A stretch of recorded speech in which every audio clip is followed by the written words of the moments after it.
France Maghreb 2. France Maghreb 2. Sur 94 FM. À Clermont-Ferrand et toute sa région. Eh oui les amis, elle est là comme tous les samedis avec notre plus grand plaisir, Maître Maghrebi Mansouri qui est là pour l'émission Parler Juridique. Maître Maghrebi Mansouri qui est spécialisé dans le droit du travail, droit de la santé, droit pénal, droit des étrangers et qui est rattaché au cabinet BMM. Et elle est bien entendu rattachée au barreau de Paris. Maître Maghrebi, bonjour. Bonjour Michel. Ah, reprenez l'autre micro, prenez l'autre micro. Qu'est-ce qui se passe? Allô. On n'a plus de micro, voilà. J'ai plus de micro. Ça y est. Sans micro, ça va être difficile, Maître Maghrebi. Ah oui, non, c'est sûr que ça va être compliqué. J'ai beau avoir ouais. la voix qui porte par moment, mais Oui. sans micro, ça va être dur. Voilà. Bonjour Medjahed et bonjour à tous les Bonjour. auditeurs. C'est ça la magie. Ça y est, vous avez votre micro. Oh là Ah là. oui, c'est mieux. C'est mieux comme ça. Hein.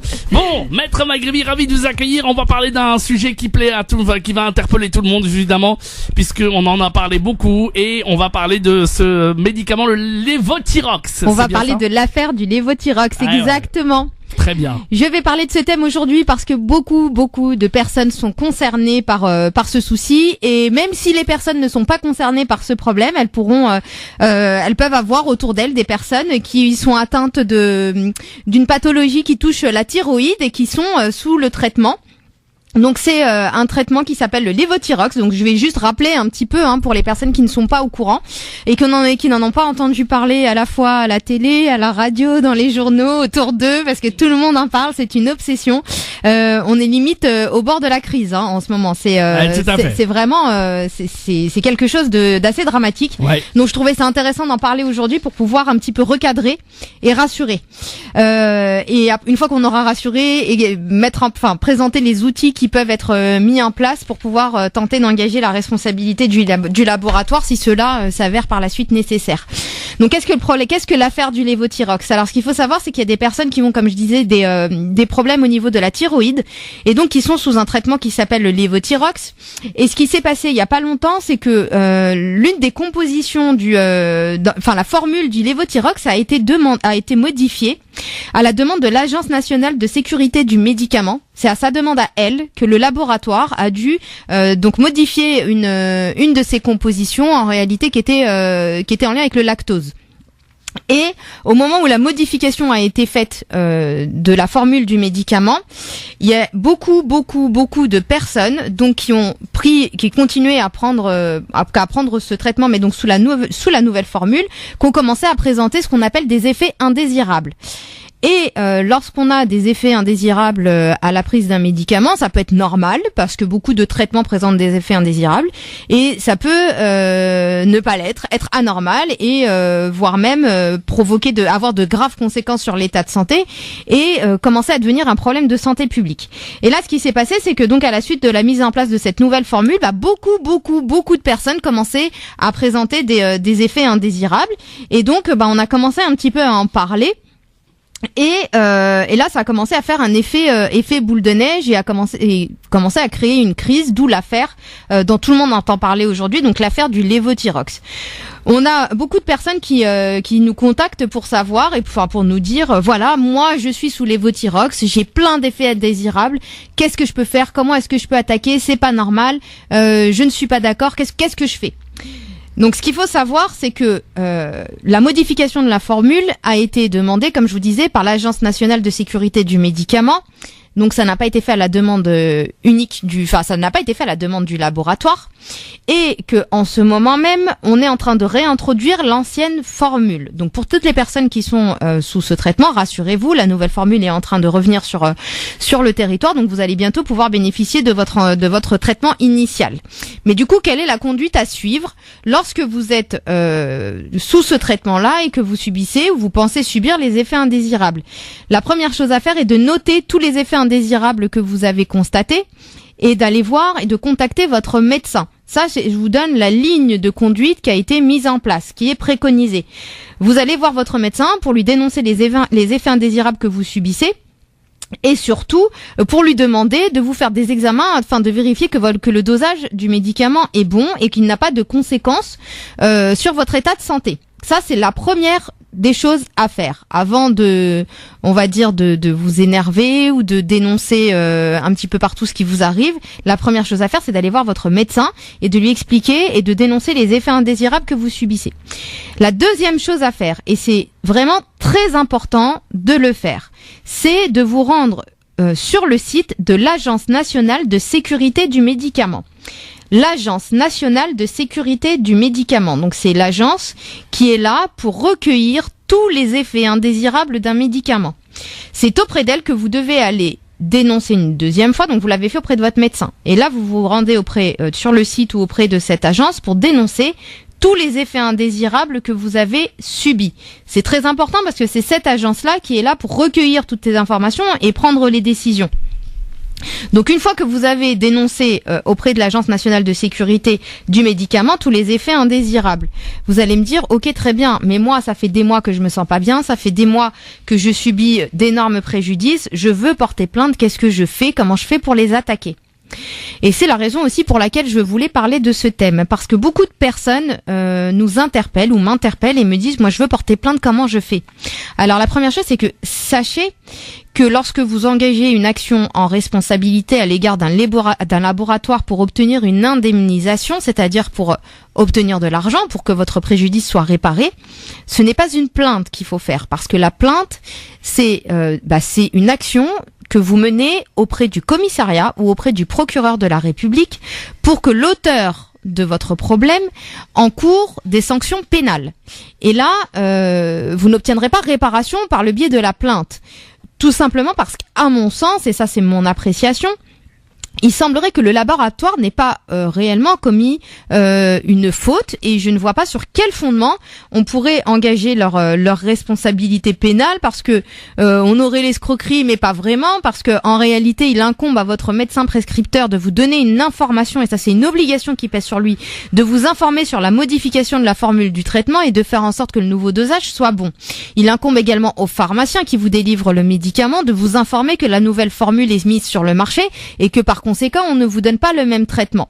Donc, l'opinion commune en ce moment se forge à dire que c'est le laboratoire qui est responsable, mais pas vraiment, parce que juridiquement, on a l'Agence nationale de sécurité du médicament qui prend des préconisations, on a des médecins qui prescrivent, on a des pharmaciens qui délivrent, et on a un laboratoire qui produit le médicament sous l'ordre de l'Agence nationale qui lui demande de modifier. Donc pénalement, je pense pas que vous pourrez obtenir gain de cause. Maintenant, vous avez subi un préjudice du fait de l'administration de ce médicament, et là, ce préjudice, il sera avéré parce que votre médecin pourra constater que vous avez subi des vertiges, que vous avez subi des douleurs, des troubles de l'humeur, des vomissements, que vraiment vous n'étiez pas bien. Donc ça s'indemnise. Mais du coup, ça va s'indemniser sous un autre fondement. Il faudra engager la responsabilité civile du laboratoire, et là c'est la procédure classique qu'on met en place dans le cadre d'un accident médical, c'est-à-dire que lorsque vous subissez un préjudice à la suite d'un traitement ou de la faute d'un médecin, eh bien dans ce cas-là c'est la démarche classique, c'est toujours ce que je vous dis depuis plusieurs mois.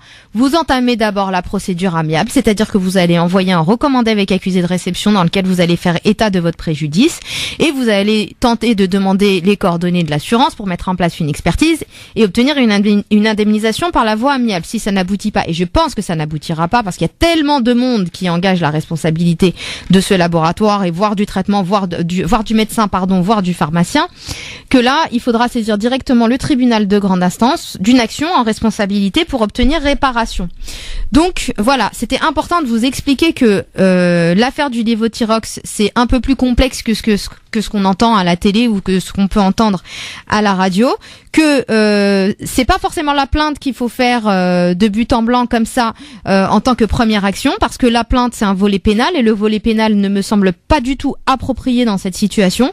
Mais ce qu'il faut faire, si vous en avez subi un préjudice, c'est bien entendu d'engager la responsabilité. À vous de choisir du pharmacien, du laboratoire ou du médecin pour obtenir réparation, parce que bien évidemment vous avez subi un préjudice, et comme je dis à chaque fois, c'est le principe de base, tout fait quelconque de l'homme qui cause à autrui un dommage oblige celui par la faute duquel il est arrivé à le réparer.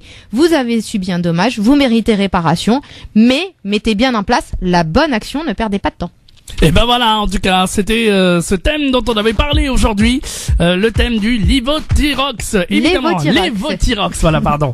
Allez, maintenant, c'est parti, on attend toutes vos questions en direct, toutes vos questions d'ordre juridique et quelle que soit la question, quel que soit le thème que vous voulez aborder, 0892 23 99 50 étoile et le choix numéro 1, vous passez directement ici à l'antenne et vous avez bien raison d'ailleurs d'appeler dès maintenant puisque vous allez passer directement à l'antenne et plus vous appellerez tôt, plus on aura de chance de prendre un maximum de questions. C'est entièrement gratuit, je le rappelle.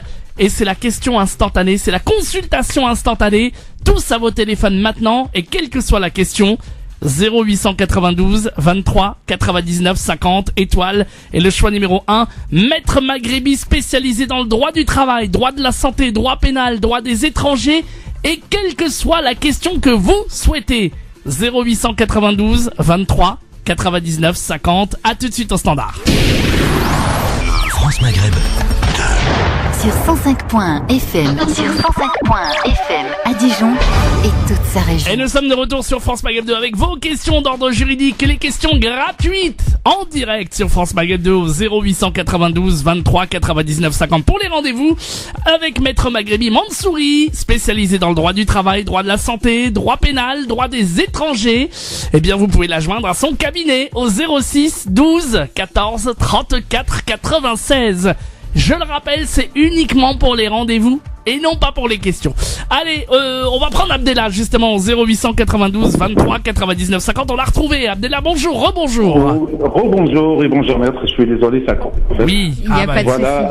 Alors vous êtes voilà, dans le... Je vous appelle en fait pour mon dossier de regroupement familial que j'ai déposé en 2016. Oui. Février, et mois de février, on m'a attribué un numéro au mois de mai. La même année en fait, maître. Allô, vous m'entendez? Oui, ça résonne un peu, c'est Alors quoi qui résonne? on vous entend pas très bien. Voilà, ça résonne un petit peu. Donc, Et là maintenant, vous m'entendez très bien? voilà, c'est Oui, bon. c'est bon. Allez-y. Oui. Voilà, le dossier il est attribué numéro au mois de mai. Et mois de juin, et ils l'ont envoyé à la mairie. La mairie, il a fait son enquête logement, et enquête ressources en même temps. Et depuis cette date-là jusqu'à 2017, ils m'ont redemandé encore de renvoyer des bulletins de paye. Je sais pas pourquoi il a pris tout ce temps-là en fait, en sachant que j'ai un métier, j'ai un logement qui rentre dans les crédits en fait. D'accord. Donc là, la mairie a eu le dossier au mois de juin. Oui, tout à fait. Donc elle avait jusqu'au mois d'août pour donner son avis, parce qu'elle doit le donner normalement dans les 2 mois. Favorable ou défavorable. Ouais. Voilà. Et là, est-ce que vous savez si la mairie a donné son avis et qu'elle a transmis? Elle a donné son avis, et elle a retourné le dossier à l'OFI.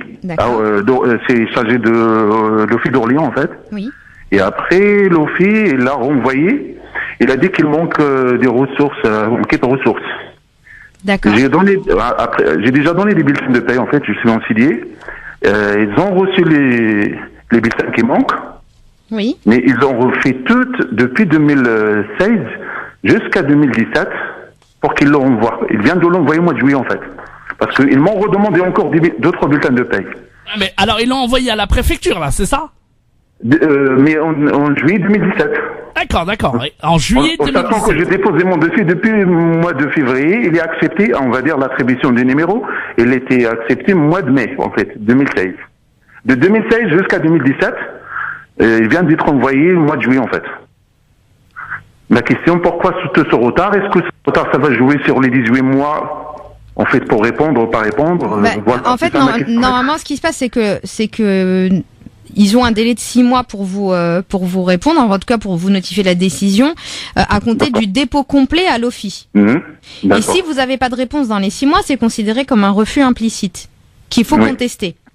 Sauf que là, on peut pas vraiment dire que vous êtes face à un refus implicite, même si le dossier a été déposé en 2016, parce que le dossier est parti à la mairie, le délai de 2 mois a été respecté, donc ça a été renvoyé, mais il manquait des documents, donc ils ont demandé un complément de documents.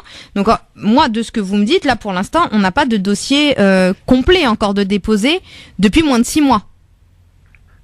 Non, parce que ils m'ont demandé mois de juillet que je complète les 9 bulletins. Ils m'ont demandé 9 bulletins. Donc ça veut dire... J'ai déposé les 9 bulletins. La mairie m'a dit c'est bon. Oui. J'ai rappelé l'OFI mois de juillet. Oui. On m'a dit c'est bon. On a envoyé le dossier à la préfecture. Ça, le 15 juillet 2017. Ah bah donc c'est bon. Et bah donc ils ont maintenant, à compter du 15 juillet 2017, un délai de 6 mois pour vous répondre.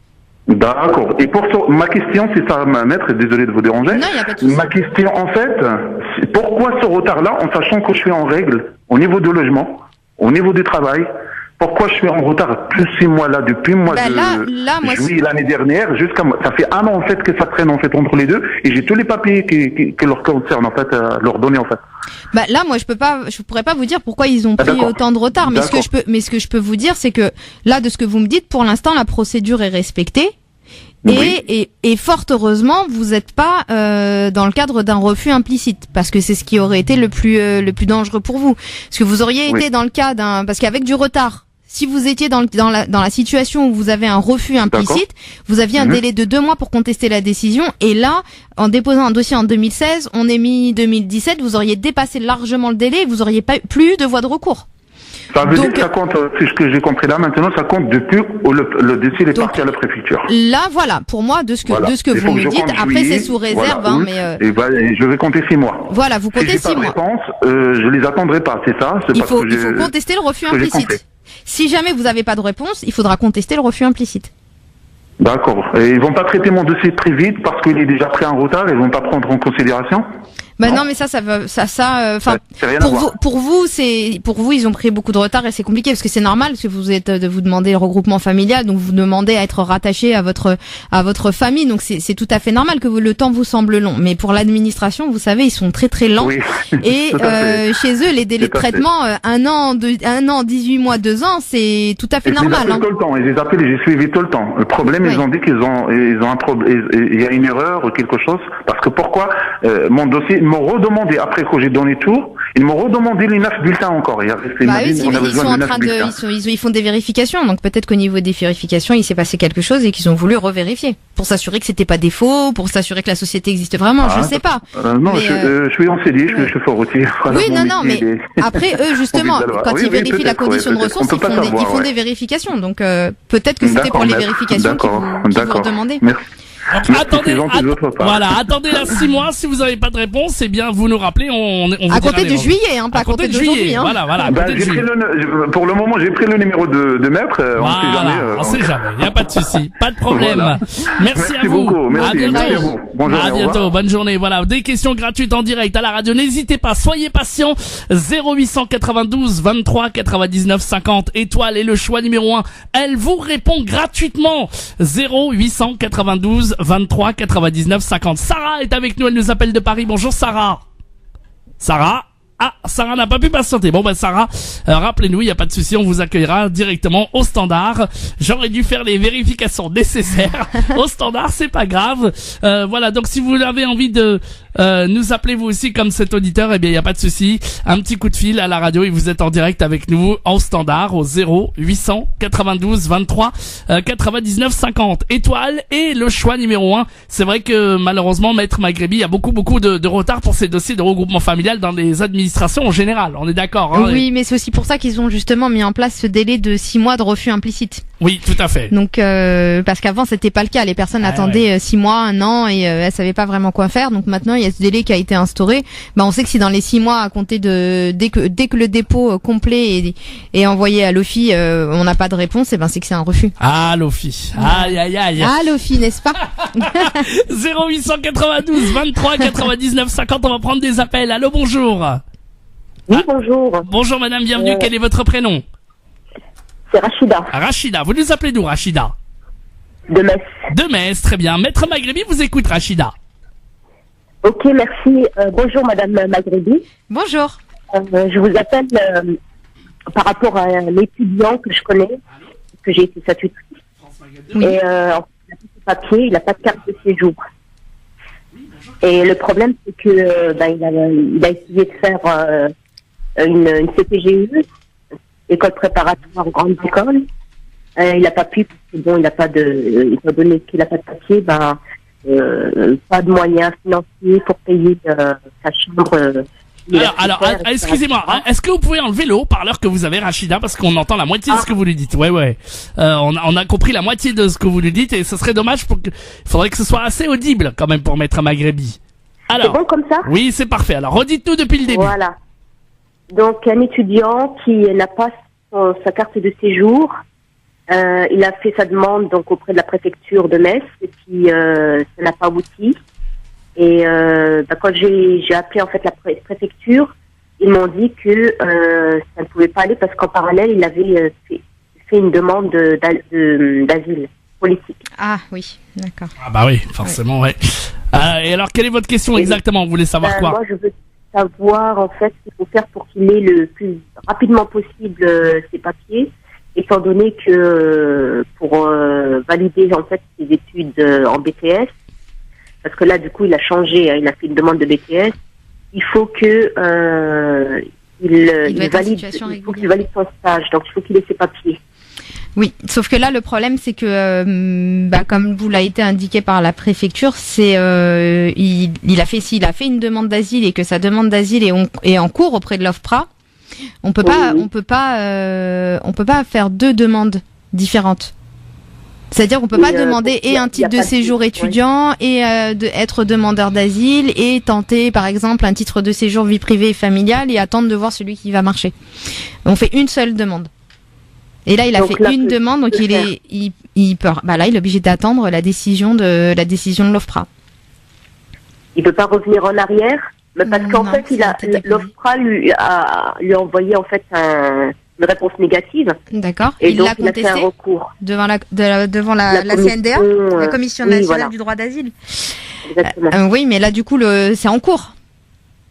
Oui, c'est en cours, mais le problème, c'est que c'est long. Oui, mais ça c'est vrai, surtout qu'il y en a qu'une seule commission pour toute la France. Ouais. Donc les délais d'attente sont très très longs auprès de la CNDA, mais le problème c'est que s'il y a une demande en cours auprès d'elle, c'est sûr qu'au niveau de la préfecture, ça risque d'être. Et en compliqué. plus, j'imagine qu'il touche l'ADA déjà, non? Imagine. L'allocation de demandeur d'asile, il la touche?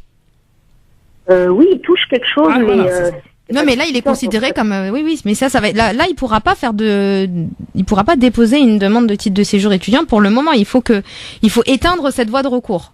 Et une fois que cette voie de recours sera éteinte, c'est à ce moment-là qu'il pourra refaire une autre demande et sur un autre fondement. Alors pour éteindre cette il faut attendre la décision de la CNDA et pas la contester. Attendre là, d'accord. Mais ça fait 1 an déjà. Hein. Oui, du coup normalement si ça fait 1 an, ça va pas tarder, je pense. Appeler la CNDA pour essayer de voir quand est-ce que quand est-ce qu'il y aura l'audience. Parce que moi j'essaye de les appeler mais ils répondent jamais. Ils répondent pas. Faut insister. Mais ils finissent par répondre.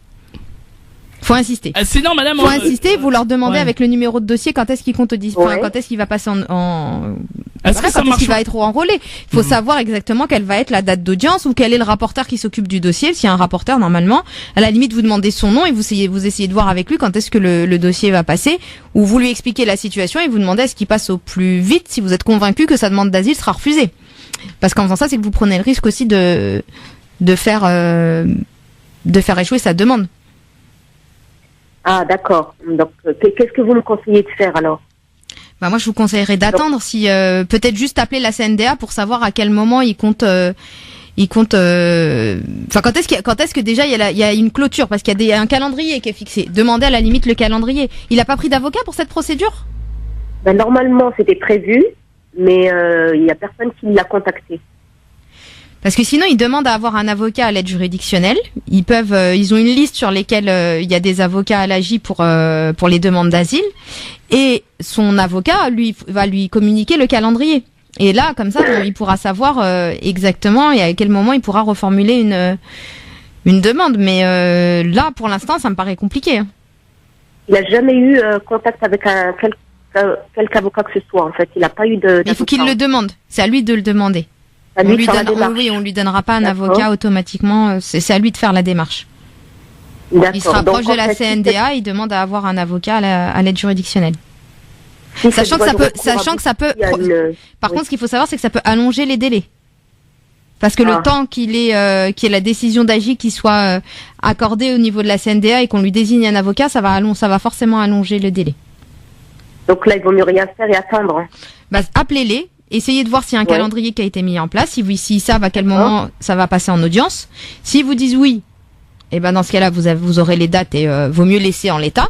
Et s'ils vous disent non, et ben peut-être tenter de demander à avoir un avocat pour que lui, il essaye de faire accélérer les choses. D'accord. Et si c'est accepté, donc c'est bon pour lui, il aura ses papiers alors? Ah bah oui, si sa demande d'asile et la CNDA régularise quand il considère que c'est fondé. Par contre, il faut qu'il considère que c'est fondé parce que le taux de pourcentage de régularisation au niveau de la CNDA, il est pas très, vole pas très haut. Hein. Ouais, c'est clair. Donc on est d'accord, maître. Oui, tout à fait. Après voilà, si le dossier est bien, mais si le dossier est bien monté et qu'on a des éléments de preuve suffisants, par contre, il n'hésite pas à donner. Ah oui, bien sûr. Mais il faut que ce soit vraiment un bon dossier. Ouais, tout à fait. Après moi, voilà, je connais pas la situation, mais s'il y a des certificats médicaux, des attestations, des décisions de justice, bref, plein d'éléments, ça peut se tenter. On souhaite que ça aboutisse. En tout cas, on vous remercie beaucoup, madame, en tout cas, de nous bon courage. Merci. Et à très bientôt. Merci beaucoup. Bon courage. À bientôt. Bon courage à vous. 0892 23 99 50. Étoile est le choix numéro 1. Comme il y a plein d'appels, allez, on va enchaîner. 0892 23 99 50. Étoile est le choix numéro 1. On a Inès qui doit être par là. Inès qui nous appelle de Nice. Elle écoute la radio en plus, Inès. Inès, bonjour. Oui, bonjour. Bonjour, bienvenue Inès. Maître Maghrebi vous écoute, Inès. Moi, j'ai juste une question. Quand on est en accident de travail, quand on sort du travail, c'est pas pour moi la question, c'est pour ma cousine.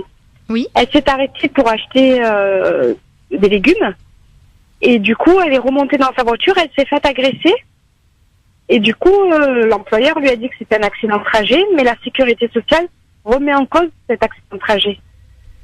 Est-ce que c'est vrai? Alors, parce qu'en fait, là, ce qu'il faut savoir, c'est qu'il faut vérifier si toutes les conditions cumulatives de l'accident de trajet sont réunies. Déjà, est-ce qu'elle était sur son sur le trajet classique? Oui. C'est-à-dire résidence, lieu de travail? Oui. Ou son lieu de travail, ou lieu de restauration, ou c'est exactement le même trajet qu'elle avait l'habitude de prendre? Oui. D'accord. Normalement, si vous voulez, là, c'est vrai que c'est un cas de jurisprudence. En fait, elle a interrompu son trajet pour aller faire des courses. Oui. Et elle faisait quoi comme course? Je pense qu'elle a dû acheter le pain ou la viande ou les légumes, je sais plus. Alors, en tout cas, au niveau de la jurisprudence, ce qu'il faut savoir, c'est que si le trajet est interrompu dans le cadre d'une nécessité essentielle à la vie courante, à savoir pour aller faire ses courses pour acheter de l'alimentaire, dans ce cas-là, on reste dans la qualification d'accident de trajet. Donc, faut voir, en fait, faudrait savoir essayer de comprendre pourquoi la caisse considère que c'est plus un accident de trajet. Est-ce que elle était vraiment sur son trajet et elle s'est arrêtée sur son trajet pour faire ses courses et après elle a repris sur son trajet, ou est-ce qu'elle a fait un détour pour aller faire ses courses et elle allait reprendre son trajet? Sur son trajet. Donc si c'est vraiment sur son trajet, en tout cas au niveau de la jurisprudence, c'est considéré comme étant toujours un accident de trajet. Donc là, faut contester. Commission de recours amiable. Voilà, donc elle a reçu la contestation, donc elle conteste, elle explique. C'est tout. Oui. Il faut que elle explique qu'elle était qu'elle était vraiment dans le trajet résidence et lieu de travail, enfin là plutôt lieu de travail résidence, qu'elle a interrompu de façon justifiée son trajet dans le cadre d'une nécessité essentielle à sa vie courante, donc pour faire les courses, et qu'elle a repris son trajet jusqu'à sa résidence. Et que c'est dans ce trajet-là qu'elle a eu son accident et que du coup, normalement, on est sous la qualification juridique d'accident de trajet. D'accord, c'est parfait. Et voilà pour votre réponse. Merci beaucoup en tout cas et bon courage à votre cousine. Et merci beaucoup évidemment. On va revenir, merci. On va revenir dans un instant, Maître Maghrebi, évidemment, avec d'autres questions. Il y en a encore plein au standard. Merci de votre fidélité, merci de la confiance que vous attribuez à Maître Maghrebi. Vos questions au 0892 23 99 50. Étoile est le choix numéro 1. Je rappelle évidemment le numéro de Maître Maghrebi si vous souhaitez la rencontrer en rendez-vous. Vous appelez le 06 12 14 34 96. 06 12 14 34 96. Allez, on prépare le petit café Et puis dans un instant, Ou le thé. voilà, et on va répondre à nos dernières questions, à nos derniers auditeurs qui sont là et qui vous font confiance, cher Maître Maghrebi. Merci en tout cas. Avec plaisir. 0892 23 99 50. À tout de suite. France Maghreb 2, France Maghreb 2. Maître Maghrebi Mansouri, évidemment, est là avec vous. Elle est spécialisée dans le droit du travail, droit de la santé, droit des étrangers, droit pénal. Et vous pouvez la joindre à son numéro de téléphone. Notez bien le numéro qui s'affiche sur l'écran de votre poste de radio. 06 12 14 34 96. 06 12 14 34 96. Oui, je suis dingue. Qui a un poste de radio avec un écran maintenant? Pas tout le monde, voyons. Tout à fait, oui, tout à fait. Allez, on va prendre les dernières questions gratuites au standard 0892 23 99 50. J'adore ce prénom. C'est Rizlen. Bonjour Rizlen. Ah, moi aussi, j'aime beaucoup ce prénom. Ah, voyez. Allô, oui, bonjour. Bonjour. Bonjour. Je vous ai appelé déjà la semaine dernière. Ah bon? Eh ben, dis Oui. donc vous ne vous lassez plus de nous, en fait, c'est ça? Non, voilà. D'accord. Eh ben, écoutez, on vous écoute alors. Allez-y, Rizlen. J'ai une question qui me préoccupe beaucoup. Oui. En fait, j'ai mes parents au Maroc.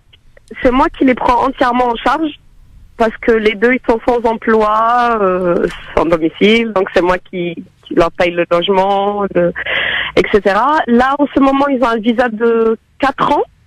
Donc, il vient rester 3 mois chez moi, 3 mois, il repart. Et j'ai 3 enfants, j'ai besoin d'eux pour me garder les petits. Et ça devient lourd d'assumer 2 foyers. Donc, j'ai envie qu'ils s'installent chez moi définitivement ici, sachant que j'ai la nationalité française. Et je voulais savoir, est-ce que c'est possible et comment je peux m'y prendre? Est-ce que je dépose un dossier directement avec leur visa touristique ou il faut passer par le visa 6 mois? En fait, voilà, c'est... Alors, Maître Maghrebi va vous répondre rapidement. Alors, est-ce que c'est possible déjà, Maître? Alors, vous disiez que vous êtes du Marocain, c'est ça?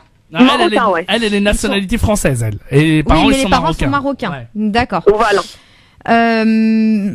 En règle générale, nous, ce qu'on préconise pour les parents d'enfants résidant sur le territoire français, c'est le titre de séjour visiteur.